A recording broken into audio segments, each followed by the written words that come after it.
From revealing how most UFC fighters are dangerously at risk of repeated head injuries, to calling McGregor's nasty accident one of the worst he's ever seen in his entire life. Here's what Rogan thinks is the real problem affecting UFC fighters.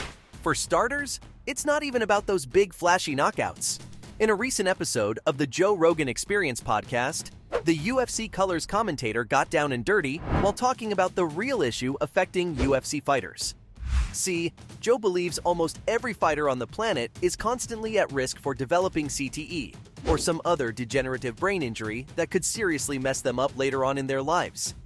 And in case you're wondering how this is the biggest risk for athletes competing in combat sports, think of it this way. Imagine how it must feel getting repeatedly hit on the head for like 5 to 10 years straight. Considering how most UFC fighters retire in their late 30s, that's like more than 10 years of fighting. And the way Joe sees it, it's 10 years of brain trauma that's seriously going to impact their lives after retirement. And believe it or not, CTE or any other brain injury doesn't even have anything to do with those big knockout blows or anything. Slightly smaller movements. Oh, big right, DJ! He's stunned! Big knee! That's it! Those repeated jabs to the head add up, and when you think about it, it's not just happening in fights, but also the sparring sessions. But Rogan didn't just stop there.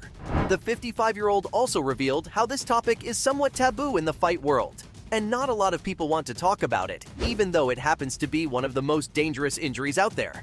Plus, Rogan was also sort of blown away by why this problem still isn't being discussed at the top level, especially when you realize how it's affected countless fighters in the past. But what even happens when a fighter gets CTE? Well, based on what Joe said alone, I think it couldn't get any scarier. When a fighter finally hangs up the gloves and decides to spend the rest of their lives all happy with their families. That's usually not how things play out, mainly because they're at risk for a variety of issues, like depression, cognitive decline, mood swings, behavioral changes, and all sorts of stuff like that. And when you think about it, it's just really sad to see how fighters are so helpless about the whole situation. And I know what you're thinking right now. It's preventable if a mixed martial artist is self-aware and knows when to hang up the gloves. But even then, like I said before, it's not particularly about those big knockout blows. It's as simple as getting hit in the head every time a fighter goes to the gym to spar. Besides, it's not like the UFC really does something about it. And trust me, after listening to what Joe had to say about it, I think there are a lot of things that can be done. I'll get to those in a bit, but first, I quickly want to give you an example of a fighter that helps you understand why Rogan is so worried about it. Tony Ferguson, ladies and gentlemen. I'm not saying he's gone nuts or something, but he's definitely a fighter who needs support and education because he's running on fumes now and only doing damage to himself every time he steps inside the octagon. I mean, I definitely wouldn't be shocked if he was diagnosed with a brain injury somewhere down the line. But what can the UFC do to protect fighter health? Considering how healthcare is already such a huge deal at the promotion, I think Uncle Dana needs to be very careful when it comes to protecting his fighters. Because thankfully, as of right now, there hasn't been a really serious case of CTE or brain injury. I mean, obviously there are fighters who struggle, but it hasn't turned into memory loss or something yet. But since healthcare is such a big issue, Joe Rogan believes the UFC should be fixated on making the situation better for fighters, so nothing serious ever happens in the future. But how can they even prevent CTE? Are you going to stop fighters from punching each other in the head now? Well, in most cases, prevention's better than cure. But I think the UFC could do a lot to control the damage. For starters, improving medical protocol, along with some serious post-fight assessments, could make a massive difference. Or the promotion could even place stricter regulations on weight cuts, so fighters are actually in good condition going into the matchup as well. But at the same time, it requires a lot of attention from fighters too. And in recent times, combat sport athletes have sort of accelerated their efforts when it comes to demanding healthcare. But there's still a lot to be done. And Joe thinks the more aware these guys are about what could possibly happen to them, they'll be more careful, forcing the UFC to up their efforts to prevent serious damage. But here's the thing, even if it's not serious, it's still pretty depressing. That's the thing about CTE. It's not always memory loss or reduced cognitive functions. It's also just, feeling all sad and depressed. And the worst part is, some fighters don't know it's caused by the amount of hits they're taking and try to get back in the ring. And on the same podcast, Joe talked about how most fighters go through intense episodes of depression after they retire because, in his own words, all their nervous system.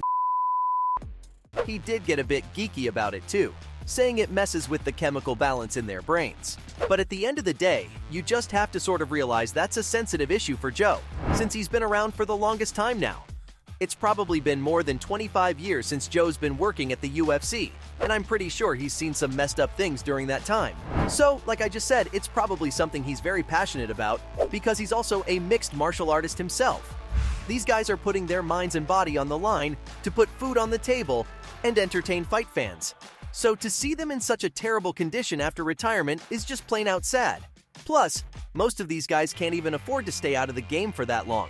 They often rush back into the cage well before recovery to make sure they don't lose their spot. Or in simple words, there's just very little focus on fighters' well-being. And when Joe calls it the biggest problem affecting UFC fighters, I can't help but agree with him. But unfortunately, as much as I hate to admit it, CTE is already a reality for most fighters. According to a survey involving 170 mixed martial artists, more than 50% of them said that they know their lives after retirement will be affected by injuries. And want to hear the surprising bit? 70% of them said they'd give up fighting if they knew exactly how damaging getting hit over and over again can be. So this sort of raises a question here. Is it all just a trade-off? Because they can quit fighting today and avoid injuries, but wouldn't they just be giving up on something they love? Or maybe they live with it because, after all, fighting is an addiction for these guys. They're always running after the next high. And when you think of it that way, it becomes easy to understand why guys like Tony Ferguson are fighting to date. They're just trying to experience that high again. And maybe they're okay with the consequences that come along with all that. But that doesn't mean the UFC should just sit around and let it happen. They should try their best to minimize the damage and provide fighters with the necessary healthcare to make sure they don't go through something extreme later on in life. But apart from CTE, did you know Rogan thinks a shin tear is the worst possible injury a fighter can experience? In case you don't know what a shin tear is, it's what happened to McGregor in his third fight against Dustin the Diamond Poirier. Just looking at it all unfold was nasty, and I can't even imagine how it must have felt because his foot literally folded underneath his leg, like it couldn't even handle the weight of his body and snapped.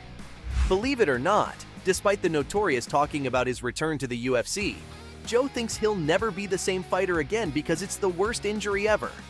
And I understand where he's coming from, but hearing Joe describe how bad it is to get CTE or brain injury makes me think there's nothing worse than that. Anyway, I'm still of the opinion that the UFC seriously needs to do something about this. Fighters are putting everything on the line, and if that's what they're getting rewarded with at the end of their journey, I wouldn't be surprised to see the MMA game lose fans in the future. So yeah, from calling the Irishman's injury the worst ever, to labeling CTE and brain injuries as the real problem affecting UFC fighters, that's everything Joe had to say about the matter.